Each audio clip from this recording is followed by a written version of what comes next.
In today's video, I'm going to teach you how to design Miro boards. First, open Miro in your browser and create a new board. Click New Board and give it a clear, dated name, like Brand Mood Board, April 2026, so you and your collaborators can instantly recognize the purpose and recency. This space is your visual workspace, a flexible canvas where everything we add will live together. Next, set up a dedicated area with the Frame tool. Draw a frame, resize it to the dimensions you want, and rename it to something like Mood Board Concepts. Frames keep ideas contained, easy to navigate, and simple to export later.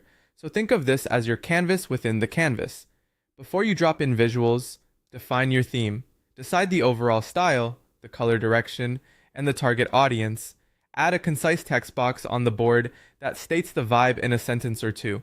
This short brief acts like a compass that guides every choice you make. Start gathering inspiration.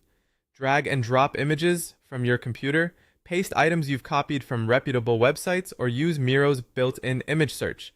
Mix in photos, graphics, interface designs, and even examples of social posts. Variety is great, as long as each item relates to your theme. Build a color palette right on the board, add a row of shapes or sticky notes and fill them with your brand colors. Label shades if you know their hex values and place the palette near the top of your frame to keep it visible while you work. Explore typography ideas. Upload font samples or screenshots and include a few text snippets, like a headline, a subhead, and a caption, to test hierarchy and tone at a glance.